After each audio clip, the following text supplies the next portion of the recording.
On this episode of the Apple Watchers, Apple launches in-store trade-in program for Mac.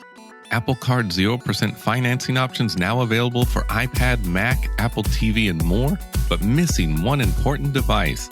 Apple CEO Tim Cook announces a $100 million racial equity and justice initiative. We discuss what we know, what we want, and what to expect at WWDC 2020. All this, our picks, tips, and much more. This is episode number 28.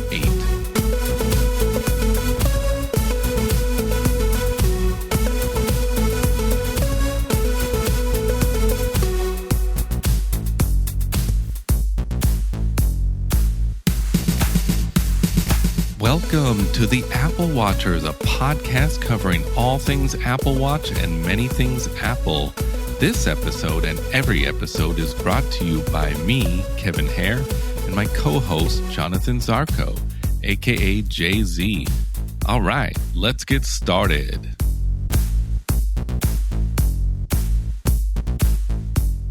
Well, hello. How you doing? Doing good. Good. Happy Thursday. Yeah, happy Thursday, although it's my Friday as far as my work schedule. Oh, so nice. It feels like a Friday. Yeah, and I don't have too much to report. One little thing is I dropped one of my AirPod Pro headphones into a sink of running water. Oh, no. Yeah, I may have to adjust the tip on it. I don't know if they loosen up over time too, but I felt it kind of hanging in my ear, right? Mm-hmm. But during this whole, we're still in the kind of COVID thing. So I wanted to wash my hands before I took it out of my ear. But as I was washing my hands, it fell into the sink of running soapy water. Oh, geez. So this happened at work. So we have like a air compressor. So I was like, well, I don't have anything to lose, I guess. I mean, It's, had water on it. So I just blew some compressed air. And for a moment, it kind of had a weird sound to it, but then it worked fine. So since then it's worked fine. And I was like, well, I guess aren't they able to withstand some sweat? Yeah. I guess. Yeah. So it seems to be okay. I think they're minorly water resistant. Yeah. But that's good. And that mesh is pretty tight. So I don't think there's a lot of liquid that can get in there. But wow, that's scary. Yeah. It's good it still works though. Yeah, and it's good it didn't fall in the toilet. Yes, or like deeper down the drain. Yeah, luckily there was a stopper there. Yeah. It wasn't just like an open drain. That would have really sucked. Oh, man. Anyways, well, why don't we dive in? We'll start with some Apple Watch quick stories. So they released some bands recently, some sport bands in new summer colors. Ooh. So this was updated a few days ago, I think, probably the beginning of the week at the time of this recording. Anyways, so the new colors come in seafoam, vitamin C, linen blue, and coastal gray. Okay, wait a minute. What color is vitamin C? Is it like a pale white pill? Yeah, I know. That's what my vitamin C looks like. But no, the vitamin C is kind of a pale orange. Okay, all right. Yeah, so maybe more like a chewable vitamin C. If you've seen those usually have a color so maybe it's like to it. A Flintstones chewable vitamin C. Yes. And I don't know what a coastal gray is. Like, I don't know. Like an overcast day on the beach. Yeah. Yeah. So, and the usual with these bands, they're priced at $49 each. You can buy them from Apple's online store, as well as probably in-store, but of course check before you go to make sure that store is open. And they come in both 40 and 44 millimeter size option. Yeah, very cool. All right, well, moving on. So June 21st, which for us at this recording is in a few days, but for you guys might have already passed, is a new activity challenge celebrating yoga. Since June 21st is the International Day of Yoga, Apple Watch users are encouraged to perform a 20-minute yoga session to complete the challenge. The Apple Watch has a yoga tracking built into the Workouts app. I have used it multiple times. Or you can use a yoga app from the App Store that integrates with the Health app. As with all challenges, people who complete it will earn a special Apple Watch badge, as well as stickers to use with FaceTime and messages. So that's kind of fun. comes with some extras for other applications and stuff too. But yeah. This will be cool. I've never really done yoga, but I guess I'll try that day, or try my version of yoga. But I wanted to participate, Well, there are definitely different levels, and you can find some cool beginner yoga videos and stuff on YouTube. 20 minutes shouldn't be hard. The best part is too, because the app is just tracking the amount of time that you're doing it. It's tracking your heart rate as well. But there's a lot of yoga poses that require you to not move. So you're actually just kind of staying in a stretch for some periods of time. So it actually isn't necessarily something that's super strenuous. Yeah. And my favorite ones always end with about 5 minutes extra of dead bug pose where you're just laying on the ground. Nice. Cool. Well, I'm going to have to participate in this for sure. Yeah, I haven't done yoga in a while. I'm probably a little stiff. I should try to touch my toes and see if I can get to them without having to bend my knees. But after a couple of weeks, you're able to do some really cool flexible stuff with it. I'm definitely going to try this out. So I think it should be good. Yeah, very cool. So moving on, have you seen this? Apple has a new kind of landing site for the iPhone and Apple Watch and the synergy between the two. It's kind of neat. I would argue we'll get there later in this episode, but my watch and iPhone seem to lack some synergy with like reminders and stuff. Yeah. So. But yeah, it's pretty cool. So we'll have a link in the show notes for that if you want to check it out. There's not too much to say on it. It just shows a lot of the features that go hand in hand with using both an iPhone and Apple Watch. Yeah, it's pretty good if you're interested in an Apple Watch, but you aren't exactly sure all of the little features it can do and why it's so great with your phone. And so it kind of just talks about all those things from a web design standpoint. It's a very nice web page. It's got some really cool little effects and things on it. The graphics are really cool. So yeah, it was beautiful. That's for sure. Beautifully designed. So very cool. Well, why don't we move on to some Apple quick stories? We don't really have much going on with the Apple Watch. Yeah, yet, but maybe soon. Yeah, we'll have news soon with WWDC coming up. So, well, MacRumors is reporting that Apple will be discontinuing iTunes U at the end of 2021. This is from a new support document shared by the company on June 10th. iTunes U has been around since 2007 and was built into the iTunes app to provide university lectures and learning content from U.S. colleges. iTunes U allowed educators to create courses with audio, media, handouts, ebooks, and more. And with the iTunes U app available for users to access their collections on the iPhone and iPad. Apple says that iTunes U tools have been replaced with next-generation apps for teachers and students, which include classroom and schoolwork, plus the Apple School Manager tool. According to Apple, iTunes U will be available for the 2020 and 2021 educational year, with support ending in late 2021. For public content publishers, until iTunes U is discontinued, new and existing content will be available publicly, but Apple suggests creators start exploring new other options. Current iTunes U users can continue publishing content through Apple's podcasts or Apple Books. Apple suggests private publishers transition over to the Schoolwork app, and Apple plans to add a class kit support to iTunes U to make transitioning easy. Materials in the iTunes U courses can be transitioned into Schoolwork handouts, and iTunes U will also get an export feature, so those who want to move to third-party apps or learning management systems can do so.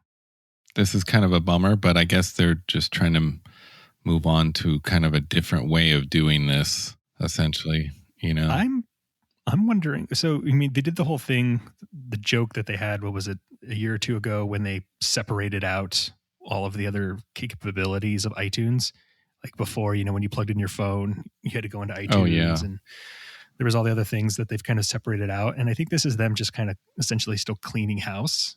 It makes more sense to give individual applications their own application, right? Yeah. Or programs their own applications. So you have a whole education course thing. They have their new Schoolwork app. Like, I think it's better to move there as opposed to having this whole iTunes plus all the other things in the world. Yeah, we'll see what they do. I mean, hopefully they still offer like classes, in some way it'd be kind of neat. Yeah, I'm sure that there's still going to be included stuff. Yeah, maybe we'll actually hear something when WWDC starts. Yeah. So moving on, Apple is discontinuing iBooks Author on July 1st, and it's encouraging writers to transition to Pages. So on June 10th, Apple sent out an email to iBooks Author users letting them know that the Mac app is being discontinued on July 1st and removed from the App Store. In the email, Apple says that the following is the inclusion of the book creation tools in Pages. The company's new focus will be on developing features for the Pages app. Apple says that the iBooks Author will continue to be available on macOS 10.15 and earlier for those who have already installed the apps, and books that were published to Apple Books will remain available. I think this makes sense. I mean, they're really trying to push, Pages. And again, you have one application. They can now just support Pages and continue to add features into it to make it more flexible for whatever you're writing, if it's in paper or a book. But iBooks itself will still be around, right? Because that's where your library is, isn't it? Yeah, well, it's sort of, it's called Books now, the Books that's right. app instead of iBooks. But yeah, and I think, I've heard it mentioned in many articles and stuff that it's very easy to essentially write in Pages and then publish it from there, So I guess that's what they're just, trying to do, trying to simplify, like you were saying about the previous article, just sort of cleaning house too. Yeah. So makes sense. Yeah. But also what makes sense, Apple is launching its in-store trade-in program for Macs. This is coming from the Engadget. You have been able to trade in your iPhone at the Apple Store for a really long time, but you couldn't haul in an iMac to get a better deal on that latest model. You'd have to go through one of those online processes and mail in your old hardware and then wait for its value to be credited to your account. But Apple has expanded its in-store reuse and recycling program, which should make it a bit faster and easier to upgrade. Bloomberg reported the change last week, and Apple has since updated its website accordingly. The company says that used Macs in good condition will go to a new owner, and that ones in unsellable conditions will be recycled. With that convenience comes a price, though. Like other retailers that offer trade-in programs, the company puts a relatively low value on the used hardware. The latest MacBook Air in good conditions can bring in $690 at the most, which is probably less than what you would get selling it online. That price is better than Best Buy's, though, which is $495. So if you just want to go in, get a new Mac at a lower price and get out and avoid dealing with strangers on Craigslist, this could be a really reasonable way to go. So I personally find this very exciting. I mean, I've actually recycled old Macs before with Apple and just been like, here's my computer, because going through the hassle for an extra $50 is not always worth it. So if Apple's willing to give me $50 and actually recycle it, I think that's really cool.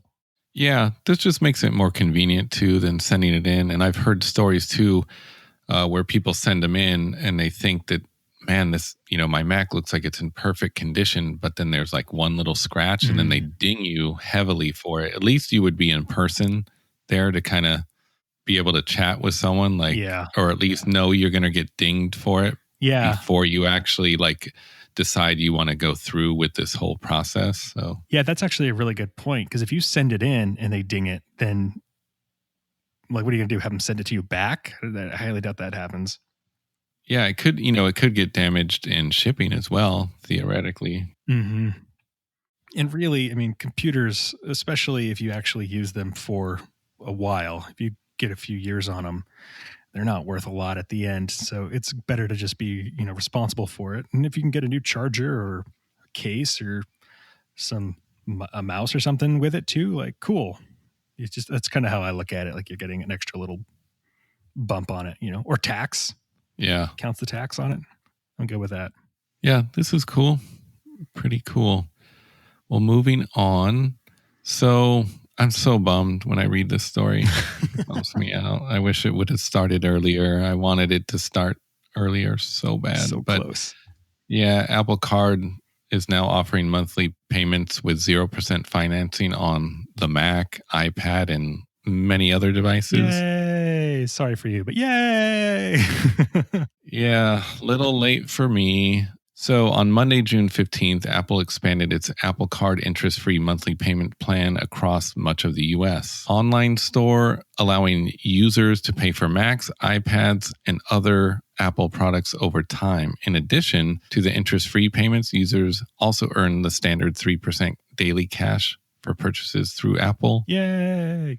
Yeah, the new option is available on checkout pages for individual products, with some products like Macs and iPads available with 12-month interest-free installments, and others like Apple TV and AirPods and HomePod can be paid off over 6 months. Notably, the Apple Watch and the iPod Touch are not eligible for interest-free financing. So why the heck is Apple Watch not included? That is bizarre. The iPod Touch makes sense because I honestly didn't know they still made that. So yeah, that I could, I think a lot of people can live with. I wouldn't imagine they sell a ton of them. Now the Apple Watch, I'm just like, man. So yeah, I was going to ask you what you think the reason is, and I was thinking that maybe they're about to unleash like an upgrade program and then this as well, because right now they do that for the iPhone. They have the upgrade program, which is separate from the Apple Card financing. Mm-hmm. Essentially do the same thing, except that you're not trading in a device. Yeah, my initial thought was because the price point was too low, but the Apple TV 4K is like $180, and that's cheaper than a watch. And AirPods are $150 for the normal ones, right? Yeah, right around, $150. So I don't understand. I'm hoping that there's something coming. I would love to see an upgrade program personally. I could get on board with that. I mean, I really like the upgrade program for the phone. I would love to have the watch there too. Yeah, I would really be down for that because I still think I want to go for the stainless steel. Oh, yeah. We'll talk about it when we get closer to the iPhone release, but I thought about downgrading my phone. Oh, to like a standard 12 instead of a Pro or something? Yes, and then upgrading the watch. We'll see. Yeah. Hopefully I'm not tempted. It'll depend on the features, right? Like my guess is the Pro will have the LiDAR and the standard won't. And so if you're not doing a lot of AR stuff, which there's not a lot of it right now, so you might be able to get away with it. Yeah, we'll see. So I'm reading from 2 articles. So MacStories had some neat little notes and facts. So they priced out a Mac Pro, like the fully maxed out model. The Mac Daddy Pro? Yeah. Yeah. And what it would cost monthly if you maxed it out and put it on your Apple Card and financed it for 12 months. So it'd be $4,491.58. That's like a maxed out MacBook Pro every month. Yeah. $4,500. Holy cow. So yeah, it's pretty crazy. And just to note, if we didn't mention, is prior to them releasing this info, is that this was only available, or the 0% financing was only available for the iPhone prior to this. So also to note that after the set period for your 0% financing, after that expires, the remaining balance of the product will be charged to your Apple Card and subject to standard interest rates. I wonder if they do the same thing that other 0% financing terms typically are, where if you don't pay it off within the first 12 months, you owe all of the interest. Oh, I wonder. And so like you have to make sure you pay that bad boy off, or it does not benefit you at all. Because essentially it's like a balloon payment that ends up happening at the end.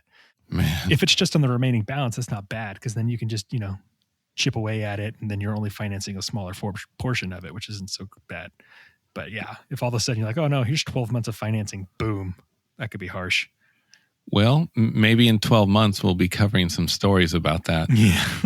Some people who bought some Mac Daddy Pros. Yeah, or just whatever, bought whatever, and they're furious because they're getting charged interest after their 12 months for maybe like a Mac or whatever. So, yeah, we'll see in 12 months. Make sure you really read those financing terms before you commit to this. Yeah. Or just make sure that it pays off in 12 months. I mean, Yeah. I still love it. I think it's fantastic. I just wish it came sooner for me. Yeah. But I mean, Oh, well, it is what it is. now maybe you'll be able to get your new phone that way. Or well, you have that on the upgrade, huh? Yeah. Just get an iPad Pro now. There you go. It's like $100 a month. It's fine. Yeah, I'll just go on a shopping spree because I don't have to pay it all at once, right? I'll be in debt. It's the American way, man. I'm just kidding. I do not advise that for anybody. Yeah, no. Please purchase and live within your means.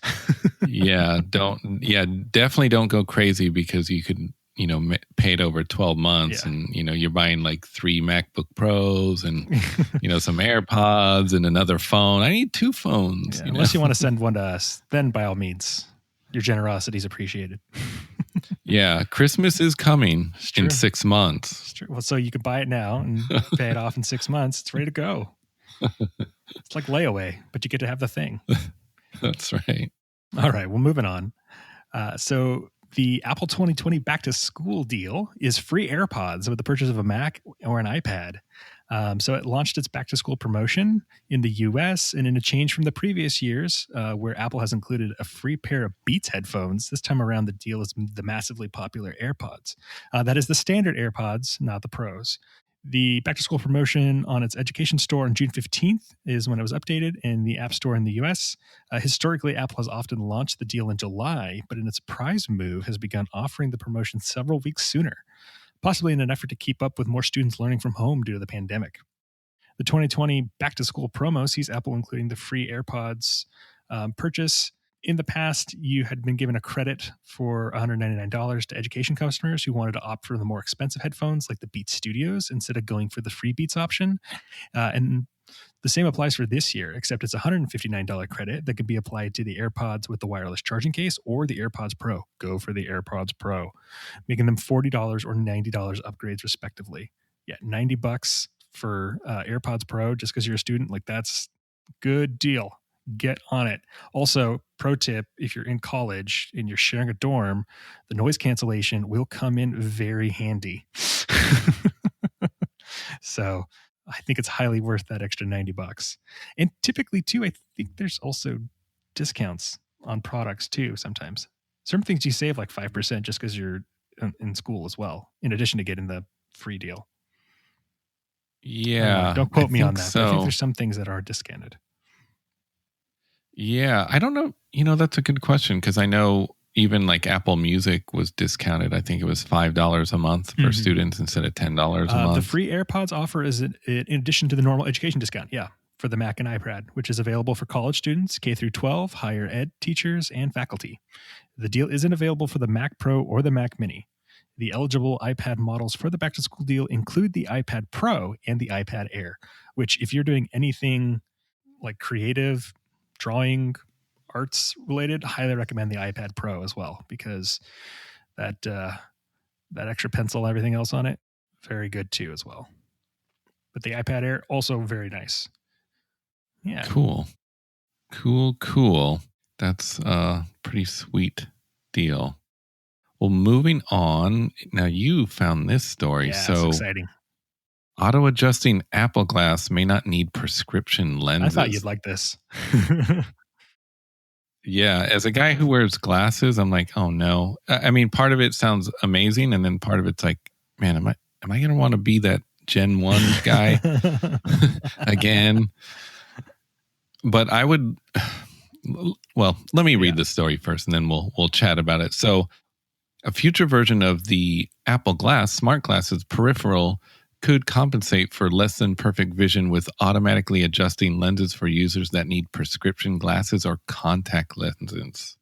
Apple recently filed a patent showing that optical assembly could use a coaxial arrangement of lenses for each eye, or the use of dynamic optical components that can be adjusted by a central system. These optical components can include lens, a light guide, light source, mirror, and a diffuser. Wow. Mm-hmm. The system would use prescription information for glasses or contact lenses to adjust the position and configuration of the optical components to correct the user's vision, effectively adding the benefits of the prescription lens and assembly. In effect, this would let a user remove their glasses or contact lenses and don the headset without losing their vision in the experience. In May, prolific leaker John Prosser claimed that Apple Glass would cost $499 and would be available with prescription lens options. So this technology does not seem likely to appear in the first version of the peripheral. The glasses would also include plastic frames with metal options, possibly introduced later, along with LiDAR, but no camera. A plastic stand for wireless charging and an interface called Starboard. Super cool. Yeah. So as a guy that wears glasses, I would love to see this type of thing. I would love to be able to adjust a prescription. And I use trifocals. Mm-hmm. Even, they don't look like it. But I would love to be able to move those up and down. I'm just saying. If it was smart enough and could actually have like micro movements of things, and it has the LiDAR, and it's also knowing where you're looking because it's, got like a camera on you or something, or some kind of laser that's monitoring your eye movement, then theoretically it could know when you're trying to look at something in the distance versus something closer to you and potentially automatically adjust. So instead of having trifocals, you just have one lens and it's just automatically like natural eyes, right? Automatically shifting and changing. Yeah, long as there's no lag. That's fair. I can imagine driving could be a problem if there's lag. Well, it would just be annoying. I work in a job that's doing a lot of soldering, and if I look off in the distance, I'm using a different field of vision as where I'm looking at something up close, and I would need it to be like these glasses are, which right now is just moving your head essentially to the correct lens, but it's immediate. So I would, if there was lag, it would drive me nuts, especially if I had AirPods in and they started failing at the same time. And so your audio is off and your eyes are off, like your vision. I mean, although let's fast forward 50 years, and maybe instead of having to have a hearing aid, you just have AirPods, and instead of LASIK surgery, you just have Apple Glass, and I just need a whole new like Apple head. I was just going to say, man, you must have known what I was thinking. It sounds like they just need to put a dome over your head, and like it just has your headphones, your eyeglasses, everything. Somehow it eats for you and smells for you. Just made, like Darth Vader's helmet. If I can get James Earl Jones to do my voice, and I'm in. They could model it after Darth Vader's helmet, but just make it white. Perfect. Faces vaguely like Johnny Ives. Oh, man. Wow. All right, well, moving on. Kevin, it's coming. I can feel it. I'm so excited. What's Apple coming? Allegedly continues to work on the AirPower-Like charging mat.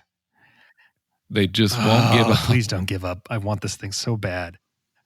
So they want to add an A11 chip to prevent overheating. According again to the same leaker, John Prosser, he shared photos of an alleged prototype codenamed C68 today. The mat shows in the photo looks identical to the AirPower mat that Apple previewed in 2017 and planned to release in 2018, but was canceled in 2019. Prosser previously said that Apple was facing issues with the Apple Watch charging, but has apparently overcome that problem with both the Apple Watch and AirPod Pro case shown charging on the mat. Apple canceled the AirPower in March 2019, noting that the mat failed to meet its high standards without diving into any specifics. Thanks to patents, we do know that the AirPower was equipped with several overlapping coils inside, and a leaker, Sonny Dixon, previously indicated that one of the primary issues with the mat was overheating. A few months ago, Prosser claimed that Apple was addressing overheating with its latest wirelessly charging mat prototypes by reducing the number of coils and integrating the A11 chip that can dynamically manage the heat. He also added that the mat could be released in the fourth quarter of 2020 or the first quarter of 2021 if testing is successful, with a price point of around $250. I'm excited. I'm here for it. Basically, my hopes are very high, and I really hope that Apple doesn't disappoint me again. Well, I guess we'll see, because I heard they had a lot of issues with the coils, actually. not just overheating, but it was sending out frequencies that were, did we cover it? I can't even remember, because it was sending out frequencies that can, mess with like like a pacemaker. Oh, and, no. Yeah. So yeah, because that can be very dangerous. Yeah. I know that they won't do anything unless they can get it absolutely right. And honestly, the way that they had shown it before, where it's like you could put basically anything on it in any orientation and it's fine, would be amazing. But really, I would just be happy to be, even if they had to mark out like 3 spots because they move the coils. And so it's not overlapping. They're just like individual spots. But if I could have one little mat that I'm placing all my things on, and it doesn't have to have the little magnetic piece for the Apple Watch, and I can just leave it all there. Like that's what I'm looking for. Right now I have something similar. It's not quite. I can't do all 3, and everything has to be aligned just perfectly. And the watch one actually has to magnetize on, and sometimes it doesn't always work. And I don't know. I just would really like Apple to kind of get it right, get it down. Yeah. So yeah. Well, we'll see. Fourth quarter 2020, Christmas time. I know what I want, Santa Claus. Come on, Santa Cook. Maybe they're not giving up because they already showed it. They're like, dang it, we got to put this out. We already showed it. That was so weird that they showed it and then it just disappeared. My guess is that they were fine, but they had issues when they started putting new equipment on it. So like it probably worked for the Series 3 Apple Watch, but when they put the Series 4 on it, they had issues. And it worked fine with the AirPods, but when they put the Pro case on it, it had issues. And so they're like, well, we can't put something out there and then it not work with new things. We got to figure out how to fix it. And then it just snowballed from there. That'd be my guess. Well, why don't we move on to some Apple extended stories? So this was kind of neat. Apple CEO Tim Cook announces a $100 million racial equity and justice initiative led by Lisa Jackson. So he took to Twitter on the 11th, and he was announcing a $100 million commitment to Apple's racial equity and justice initiative. So the initiative will build on Apple's existing work in the racial justice space, significantly broadening its scope and impact through a model that was also used for Apple's environmental efforts. Apple says the effort will build on its work with historically Black colleges, community colleges, STEM education, and underserved students and teachers, as well as foregoing new partnerships with organizations like Equal Justice Initiative. Apple is announcing a new developer entrepreneurial camp for Black developers ahead of WWDC 2020. In the supply chain, Apple is also committing to increasing its spending with Black-owned partners and increasing representation across companies it does business with. Cook says with Apple, significant new steps toward diversity and inclusion will be made because there is more we can do and do to hire, develop, and support those from PM underrepresented groups. Apple already maintains an inclusion and diversity website and shares regular updates on its efforts to diversify its workforce, push pay equality, and work with underserved communities to empower students and educators. So this is pretty cool. Yeah, I appreciate them, putting the money commitment to it and really just making the effort to try to make sure that they're fostering and developing, these different communities. So that's really cool. Yeah. I would say, they have a pretty good, recent history, at least, of being very diverse. The actually thinking back to last year's WWDC, there was a lot of women up there announcing. There was women of color. It was really diverse. Yeah. They've been pretty good about it, but it's good to hear them doing more. I thought this was interesting, the whole increasing its spending with Black-owned partners and increasing the representation across companies it does business with is interesting too, because I guess it just, is kind of forcing them to look at who else is out there and, maybe just because there's an organization or a partner that might be a little bit closer to them,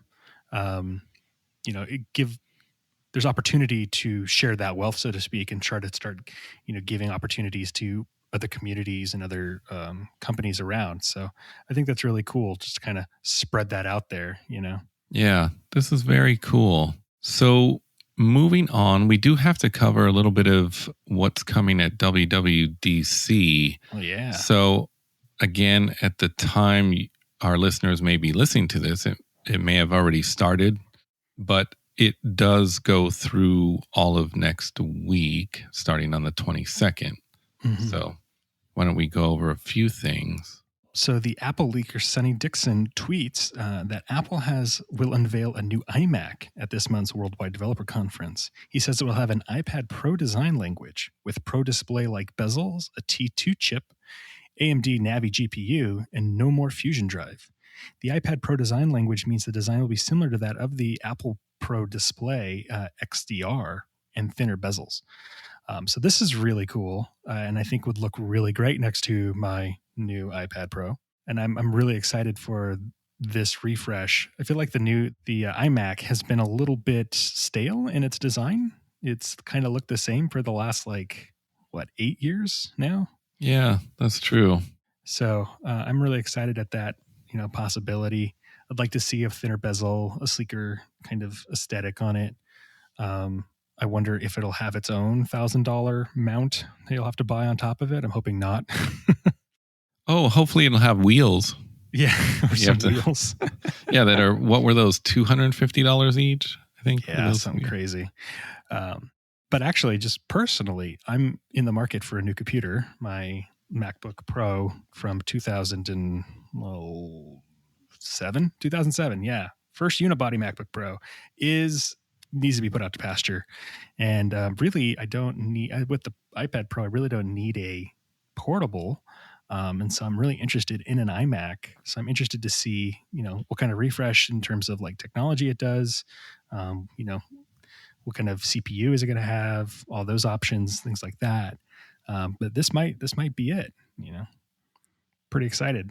And then maybe I'll get myself an Apple Card, get 12-month financing on it. Man, you read my mind again. I was just going to say, now it's time for that Apple Card, and you might need this computer, and you might need a few others as well, just to try out, maybe compare, one for the bedroom, one for the living room. And then whichever one I don't decide to keep, I'll just send you, right? That's how it works. Yeah. I mean, you're only paying monthly. It's fine. Yeah, right. That's easy. No problem. Yeah. No big deal. All right. Well, moving on. Apple also wants to rename iOS to iPhone OS at WWDC. And this is a rumor from John Prosser with the Apple Post. And so, at the developer conference, there is the rumor that it's going to be renamed to iPhone OS, potentially to fit in with iPad OS and TV OS and Watch OS and Mac OS convention for its other operating systems. Prosser dropped the renaming suggestion today within a tweet, which simply read iPhone OS.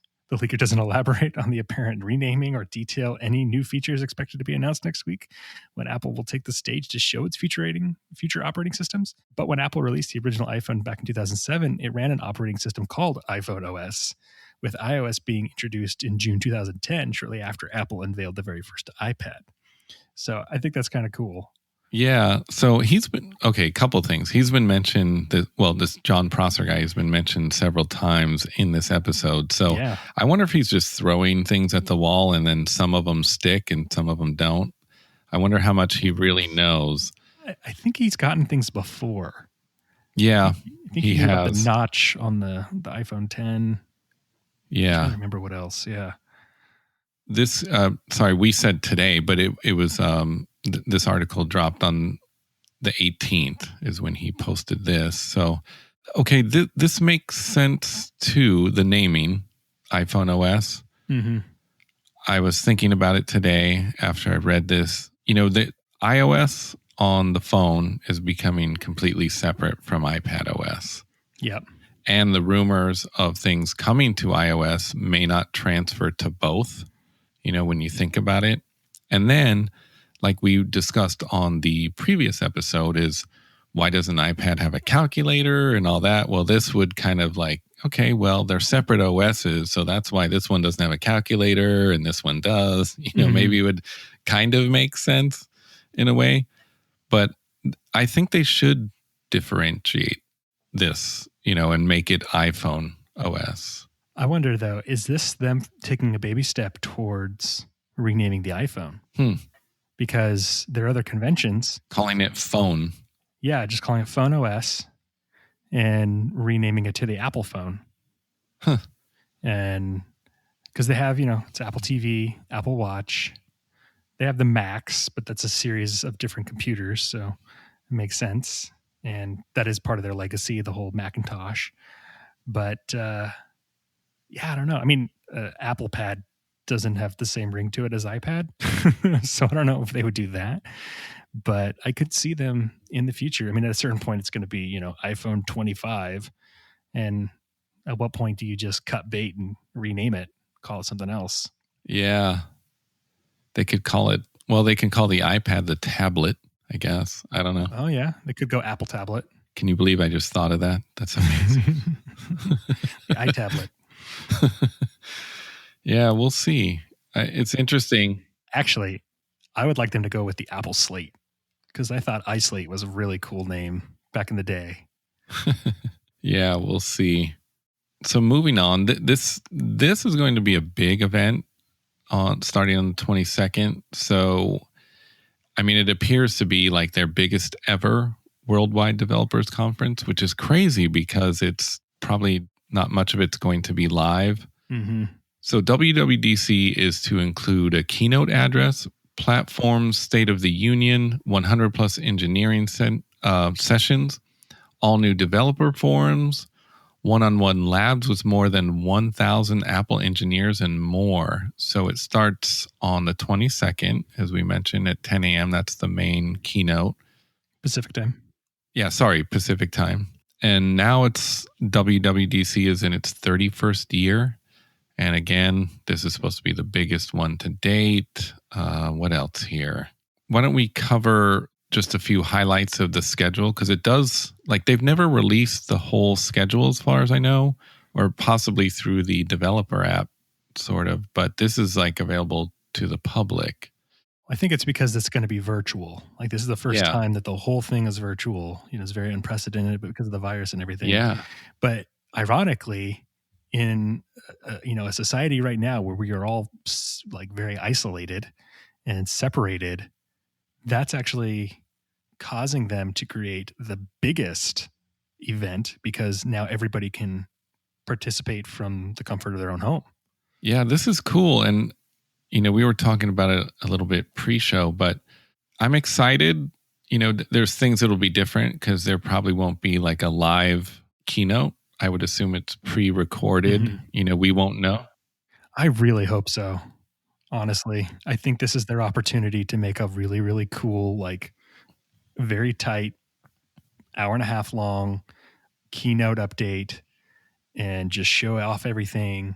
They could still have it feel like a keynote, with a person talking and presenting things, but are they going to be talking to an empty room? That would seem weird. Are they going to have to pipe in fake clapping? I think we talked about this before, but the old Johnny Ives videos where he would talk about how great the, aluminium for the computer was, all the little beautiful effects and stuff like that they would do. I'd like to just see a 90-minute presentation on that. Yeah. I'm really excited. I said it, a few minutes ago, but I'm really excited to see what they do because I kind of hope that they do something different than what they usually do, completely different. They could almost make something kind of like a movie, that's just so completely different, because it would be weird for Tim Cook to just get up in front of a room, and I don't know, but I'm just trying to picture what they're going to do, but it's great that this is still happening too, because we discussed how Google's developers conference was just completely canceled. Yeah. Which is kind of sad. They should have found a way to do it. Obviously, Apple's getting really creative. We'll see how it looks, the whole thing. But, they didn't give up and they're doing it. They should have just turned it into a giant Google Hangout. Exactly. Yeah, I mean, it seems like this is going to be because the mention of 1,000 Apple engineers, 100 plus engineering sessions. Crazy. Yeah, it's insane. So why don't we tag team just briefly the kind of daily schedule? So I'll start off. The special event keynote is on June 22nd, 10 a.m. Pacific time. That's followed up by the Platform State of the Union on June 22nd at 2 p.m. Pacific time. And then on to 100 plus engineering sessions, and that's June 23rd through the 26th.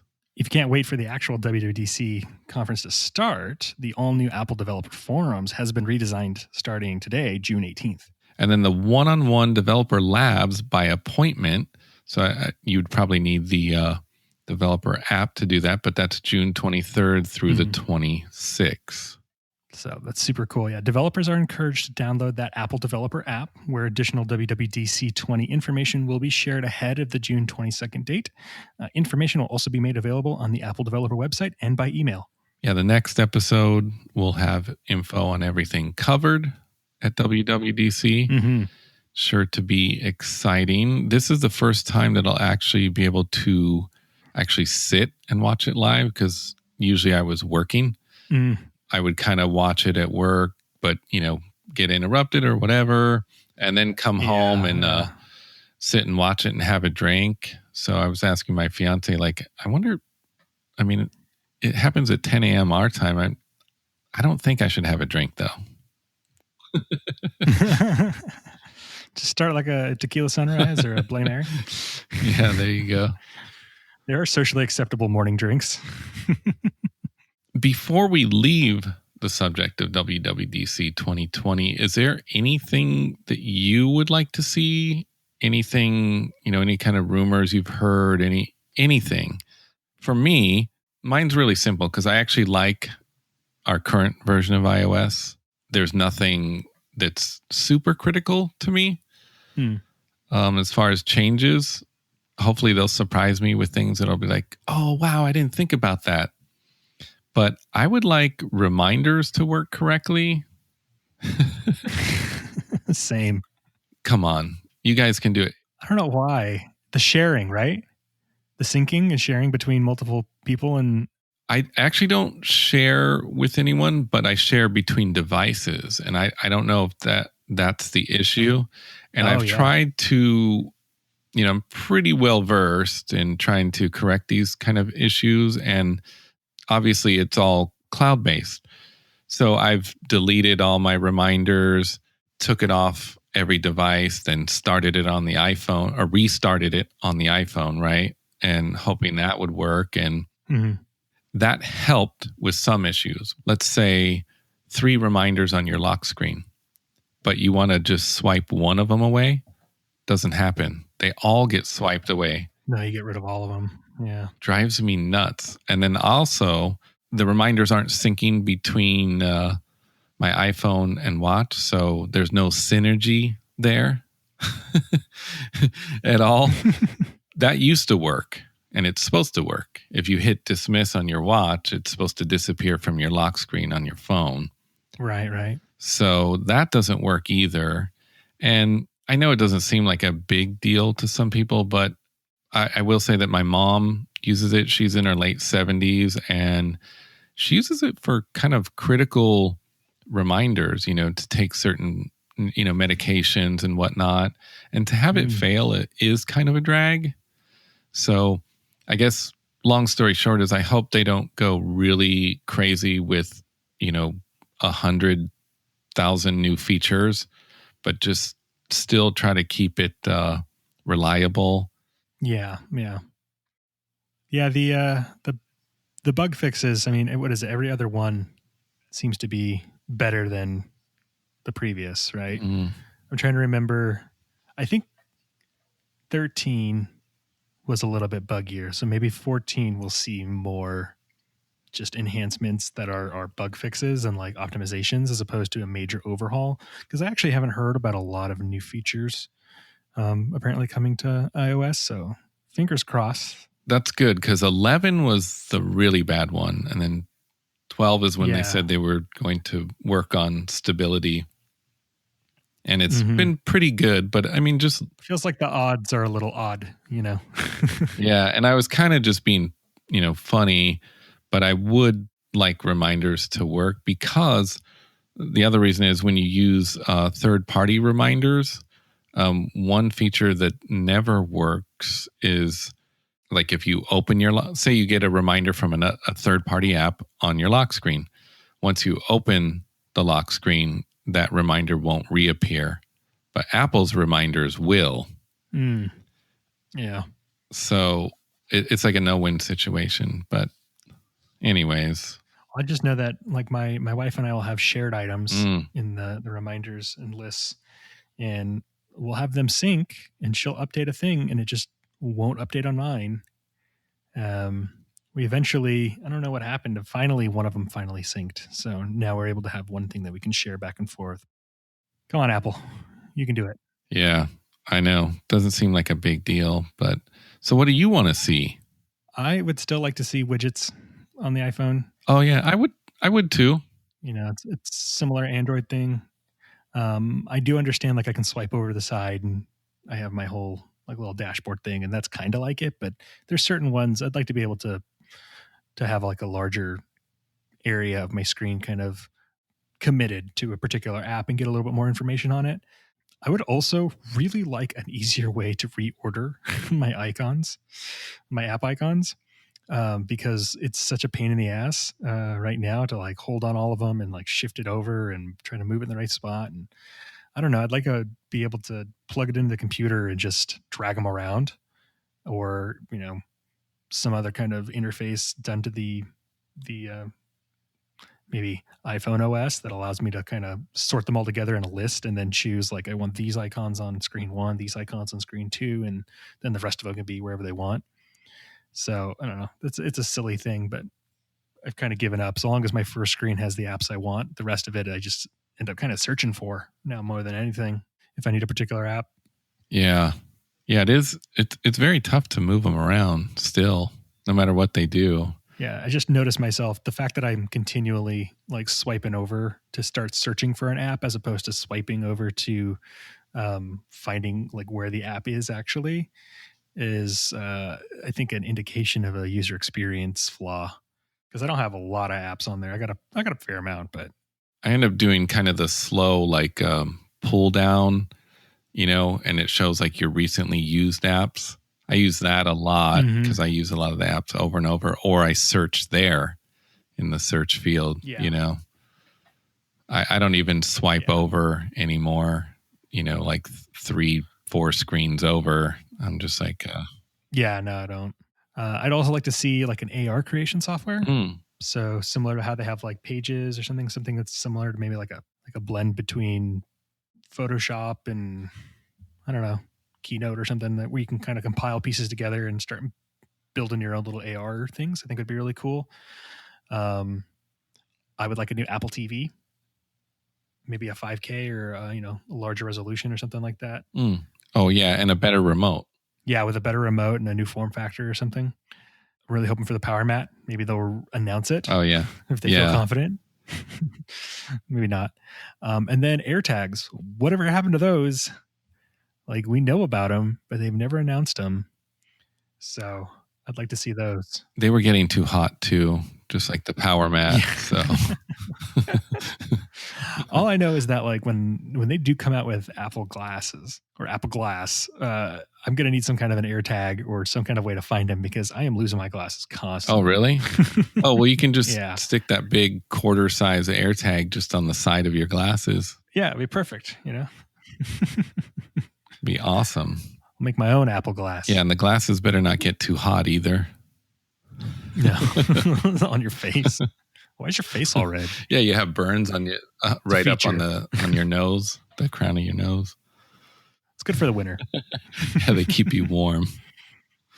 Nice. Well, like I said, we'll have a full wrap up of the WWDC on our next episode. Well, why don't we move on? So there's one thing here in the For Your Entertainment section. The reason I threw it in here, it's the movie Greyhound. is coming to Apple TV Plus on July 10th. I kind of threw it in here because they paid a lot of money for it. There was a bidding war for this movie, and it's believed that they outbid Sony, and they paid $70 million for this movie. Wow. That's Apple paid that much. Yeah, and the film was slated for a theatrical release on Father's Day, but due to the coronavirus, it will not debut.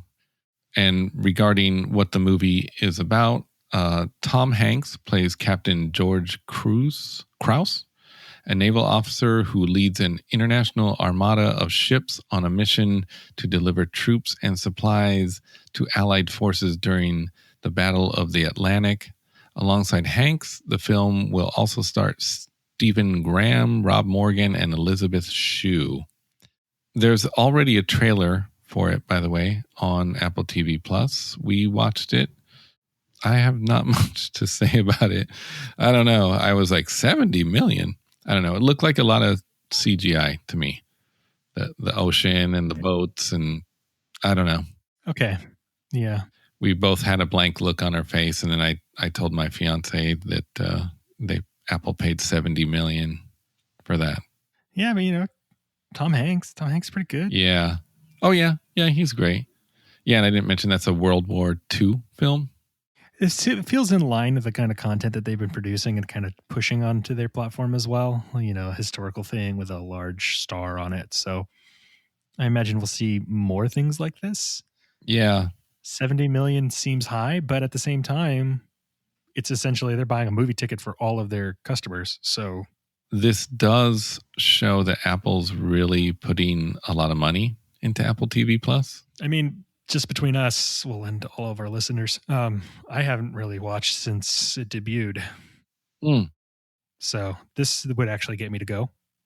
I haven't really been, we finished Sight, and that was about it. Or See, rather. Oh, See. Yeah, Sight. We've been watching Dear ... and love that show.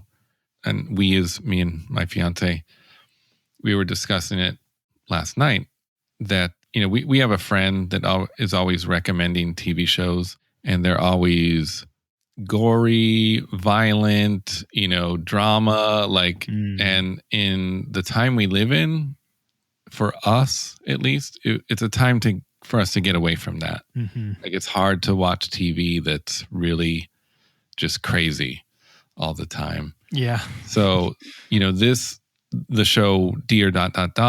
is very positive and uplifting. We mentioned it, I think, on the last episode.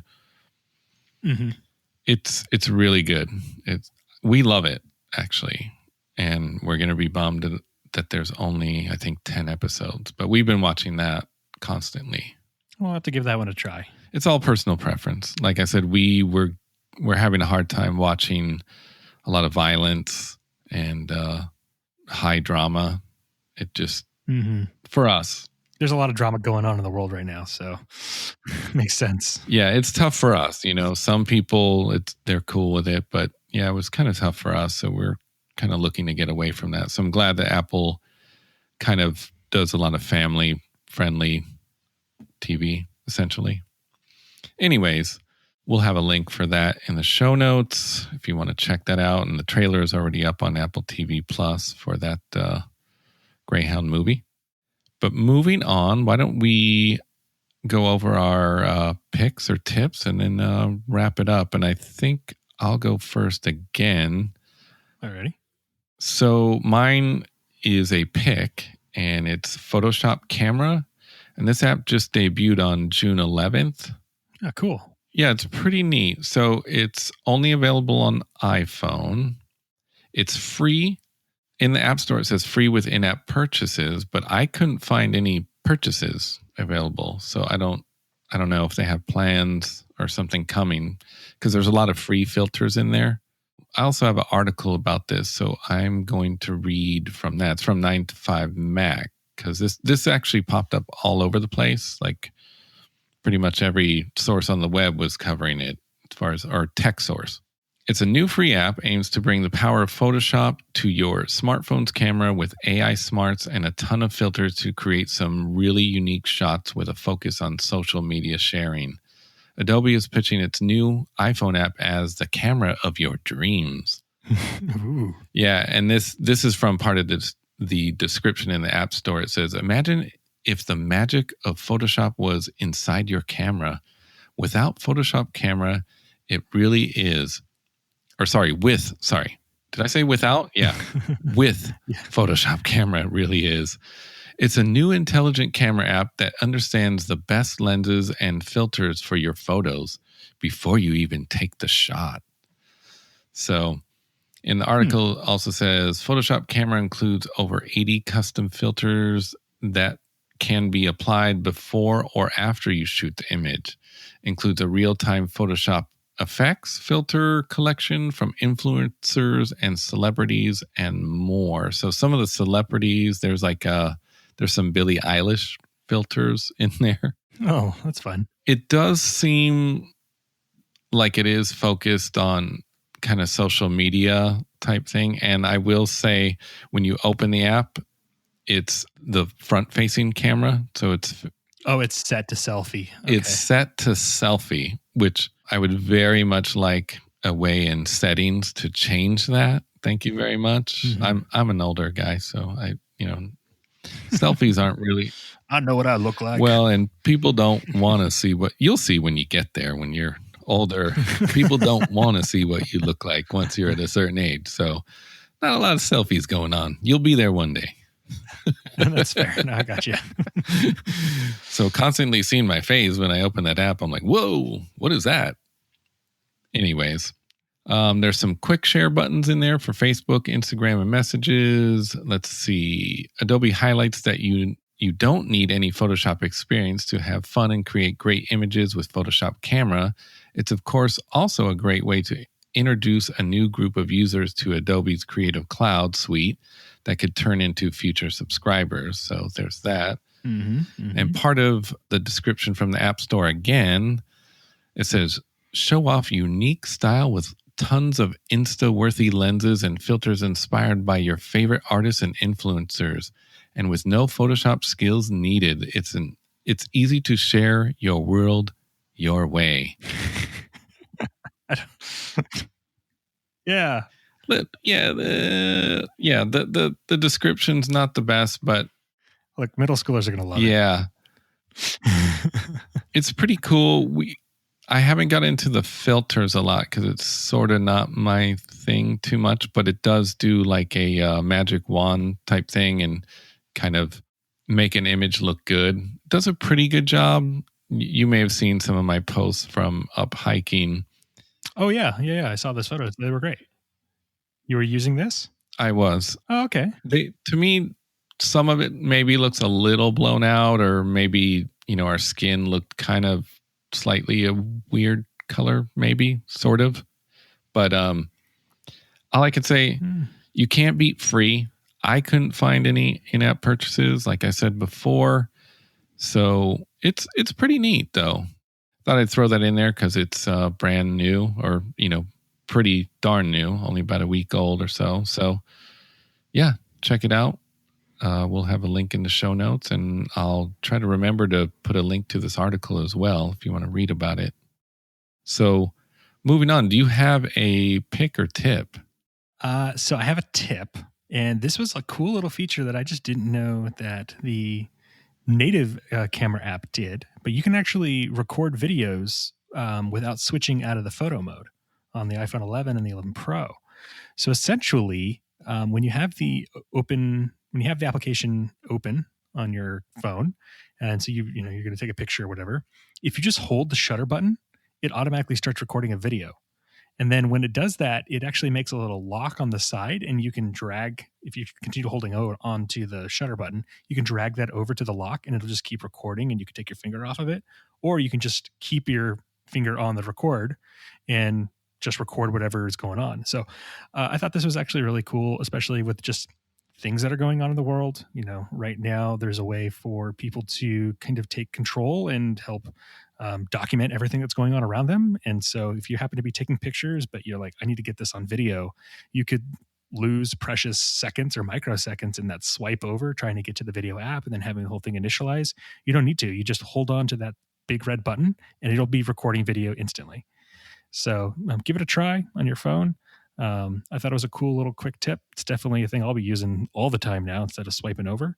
And that way you don't miss those cool moments. Cool. Yeah. I was kind of wondering why you put this in there. And I didn't think about, in the situations we've had that it may be important, or everyone's had kind of around the world with, protesting and stuff like that you may need to actually, switch to video like really quick. Yeah. So kind of document something or whatnot. So that's a really handy tip. That's great. Super cool. Well, until the next episode, everyone, stay safe and stay healthy. Well, that's it for this episode of the Apple Watchers. Read all the stories we've covered and more stories on Flipboard, a link provided in the show notes.